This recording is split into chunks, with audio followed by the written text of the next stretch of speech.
O estudo das vozes verbais nada mais é de que uma matéria cumulativa com a matéria de sujeito e os seus verbos transitivos diretos, transitivos indiretos, os intransitivos e até mesmo de ligação. Iremos agora, passo a passo, uma vez que é uma matéria cumulativa, localizarmos o verbo. Se o sujeito que está praticando a ação desse verbo estiver, na realidade, praticando, ali nós teremos uma voz ativa. Se o sujeito estiver sofrendo a ação, nós teremos uma voz passiva. E se ele sofre e pratica nele mesmo, voz reflexiva. E agora, como nós havíamos dito, já está sendo conhecida como a voz reflexiva recíproca, quando ele pratica a ação em outra pessoa e esta outra pessoa é recíproca nele. Daí a nomenclatura de voz reflexiva recíproca. Então, nos primeiros exemplos, nós podemos praticar a regra de localizar o sujeito. Observe os exemplos que nós temos no quadro e em tela. Os alunos compraram livros. Eu localizei o verbo e sobre este eu busco o meu sujeito. Quem é que praticou a ação deste verbo? Foram os alunos. Eu tenho aqui um caso de um sujeito simples, lembrando da matéria, né? Compraram o que? Pergunta sem preposição, verbo transitivo direto, e todo transitivo direto pede o meu objeto direto. Reforçando o lembrete que nós temos o SVC, ordem direta da oração. Mas retornando à matéria de vozes verbais, percebemos que os alunos praticaram a ação de comprar os livros. Por isso nós temos um caso de voz ativa. Mas se nós tivéssemos um exemplo paralelo, livros foram comprados por alunos, eu busco o verbo novamente. Observem que aqui eu vou praticar a regra de buscar o sujeito.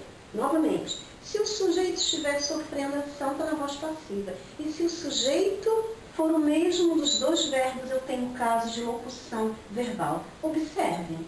Que é que foi comprado? Eu prendi os dois verbos em uma pergunta só. Então, aqui é um caso de locução verbal. O primeiro é sempre o verbo auxiliar e o segundo é o verbo principal. E quem é que foi comprado pelos alunos? Os livros. Agora eu tenho um sujeito sofrendo a ação de ser comprado, certo? Por quem? Por alunos. Então, neste caso, quando o sujeito sofre ação, nós iremos classificar a voz como voz passiva. Se o sujeito pratica ação, nós temos um caso de voz ativa. Esse termo preposicionado, que nós iremos reforçar a regra, os lembretes, né, focando esse termo preposicionado, que vem depois de uma locução verbal. Quando a voz está na voz passiva, ele é o agente da passiva. Por quê? Porque foi ele quem agiu quando a voz estava na voz passiva. Parece uma matéria muito extensa e complexa, mas não é. Observe, localizamos o verbo e buscamos o sujeito. Se o sujeito sofreu ação, voz passiva. Quem foi que praticou a ação deste verbo? Foram os alunos. Os alunos foi quem agiu. O termo preposicionado que praticou a ação do verbo quando a voz estava na voz passiva, olha a nomenclatura, agente da passiva, porque não tem nada a ver com o complemento nominal, como nós vimos nos vídeos anteriores, e nem como objeto indireto, porque ele responde a um verbo, com preposição.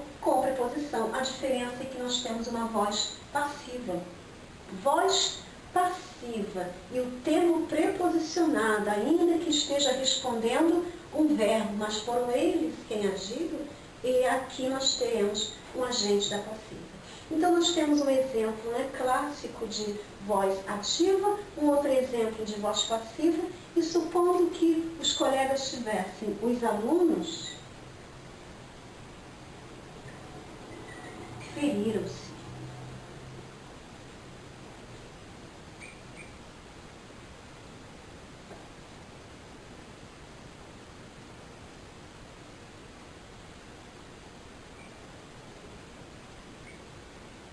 E os alunos cumprimentaram-se.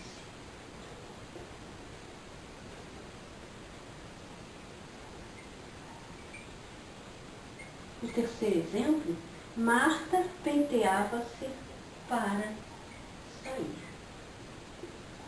Observe, vou localizar o verbo.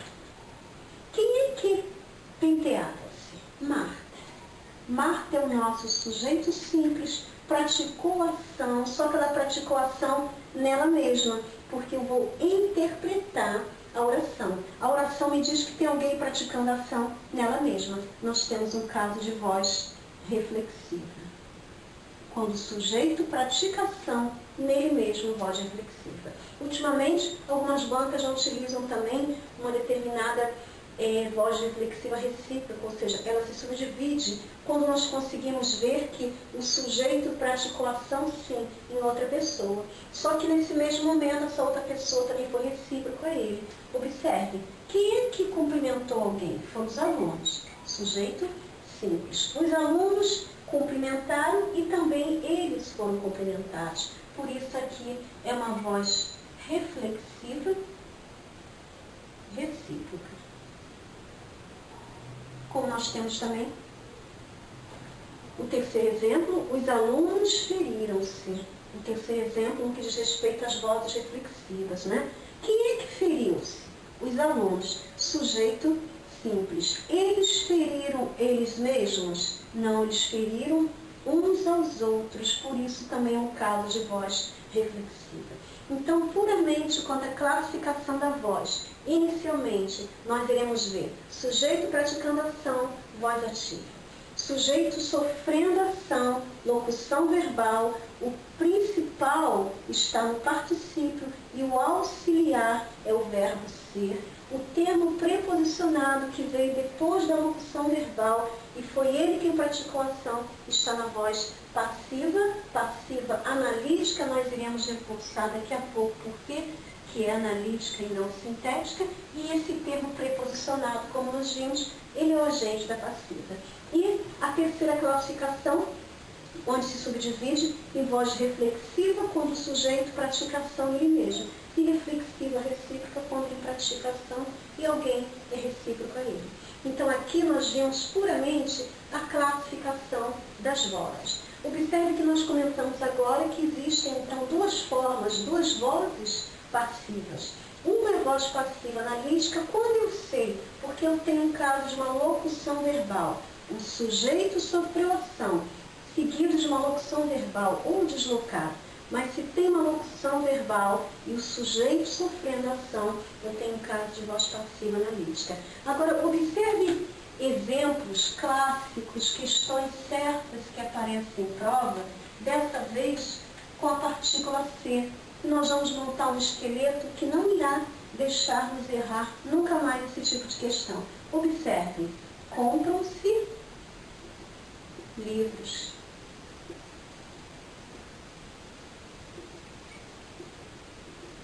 Vende-se pipas.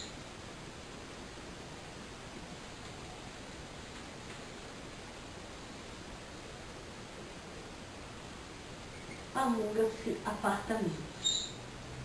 Questões certas, ou oração pequena ou oração grande, que nós iremos treinar das duas formas, e os colegas vão perceber que é a mesma regra, não importa a extensão da oração, se os termos estão deslocados ou não. Observem que o primeiro passo, quando eu tenho uma oração e o verbo está seguido da partícula ser, eu só tenho que classificar o verbo. Compram-se o quê? Pergunta sem preposição. Então, logo, o verbo é transitivo direto. Então, agora nós teremos um novo esqueleto. Nesse novo esqueleto, nós teremos verbos transitivos diretos acompanhados da partícula ser. O ser vai ser PA, partícula apassivadora. E logo depois do PA virá um sujeito que daremos o nome de sujeito paciente. Aqui caracteriza a voz passiva sintética ou pronominal. Por que passiva sintética? Porque não tem locução verbal e sim a partícula ser.